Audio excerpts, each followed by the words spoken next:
Okay, one notch over right. Sometimes I forgot to mention that, and it does seem to be important because when I'm listening back I can't...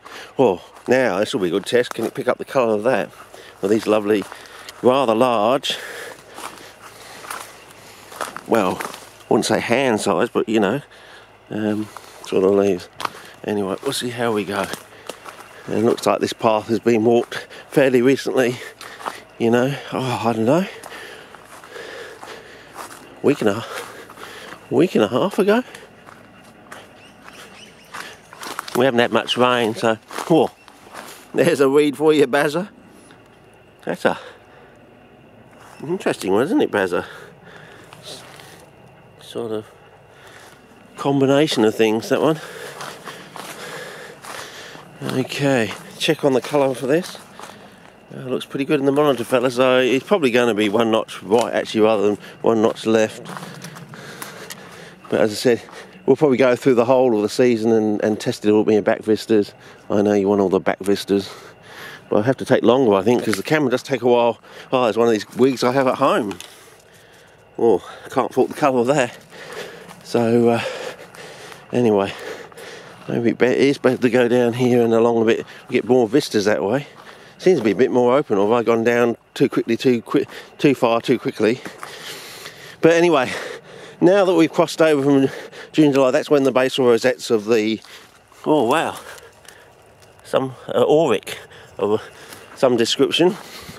Now that we've crossed over from June and July, that's when the basal rosettes of hookery are usually the most resplendent. And now we've got like a 6 to 8 week window where everyone out here, when you go bush, you smell everyone's burning a fire, you know, getting ready. If they're not burning it all day, they start early afternoon getting it ready for the evening sort of thing. And that happens for the next 6 to 8 weeks. You go to the petrol station, they've all got these bags of wood and fires going and things like, you know, wood packets and things, and briquettes and all that sort of stuff. And it's a bit like it's the crumpet season. And suddenly one day, after we pass through the coldest nights, which are usually the first 2 weeks of August, everything sort of tails down and stops rather rapidly, and we go from the wet into the dry sort of thing. And yeah, and I'm starting to do too much work for too little gain, but there is a nice AURIC there, so look at that. But nowhere near as good as the ones they have over in Victoria, especially the Wimmera form and things around like Mackenzie Falls and things like that. But the Wimmera form is absolutely fantastic. I think Chris Kopecky used to bring something like that into the meetings, and oh yeah, just absolutely fantastic. You know, I put the Wimmera form up there with the Gippsland Bernata form. You know, to me they're standouts. You know, and I know. Well, I've got it on the spot colour and focus to see if it focuses on that sort of stuff. But oh, they're all over here. So if you want me to come back and collect seed of these things, you know, I don't mind. As I said, I like sending copious quantities of seed because, you know, it fits in with the Wallace rule. You know, there's always more seed produced.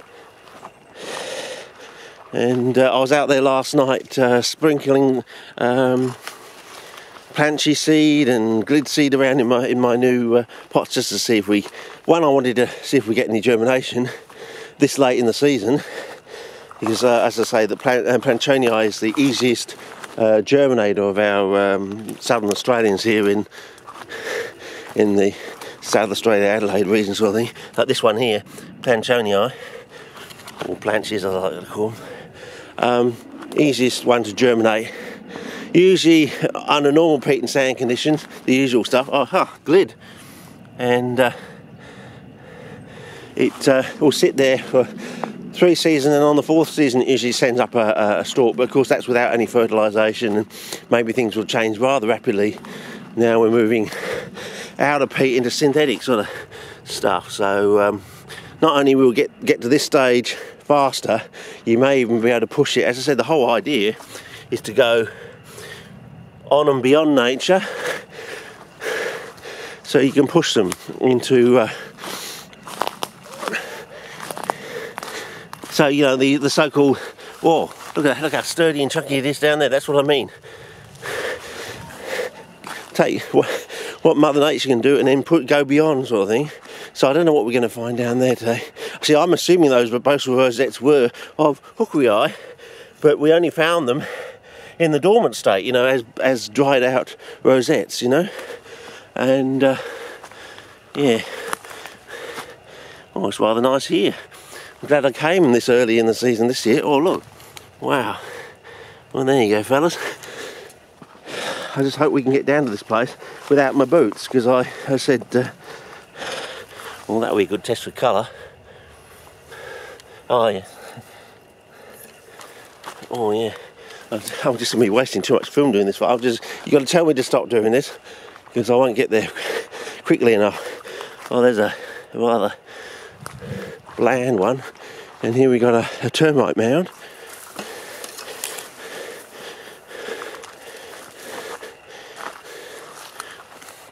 Okay. Oh, there's a good check on the colour. A rather reddy cherry colour. And oh, lots of orchids on the ground. They're starting to put up their flower stalks. Okay. And I went to the petrol station now. I pumped my tyres up finally. The machine's actually working. Pumped my tyres up to 32 psi. And there was a couple of lads there with their bikes, doing their bikes, because it's school holidays sort of thing. My son's finished his exams and he's on probably 3 weeks, if it's anything like last year, 3 weeks of holidays. So the next 3 weeks to the end of July, early August sort of thing, yeah, is when I usually do the Nanki, the Tuparang, Kaipo and all that sort of stuff. Might even go back to what was it, the plants hunger for a Tunga Adichuka sort of thing. Redo that sort of thing, might do that, don't know. Bit of a side trip, but anyway. Oh, here we go. And we're getting on 7 minutes, so it's probably time to, nearly 8 minutes, so it's probably time to just take a quick squiz of that. See, absolutely no basal rosette there. So, yeah, quite good form, this one. Lucky I came early to find that out. Oh, yeah, look at these. Quite chunky, so obviously the, you know, so, you see, we have all these sea pears sort of in a gormless sort of, squatting on the ground in like a gormless sort of state, thinking, well, for a so-called nutrient poor depauperate soil, it's rather rich, and none of the plants are yellow. They've all got green, you know. They're not suffering from, you know, any sort of deficiency related to chlorophyll and photosynthesis, you know, so you can rule that theory out. But lovely moss. Anyway, better start a new clip.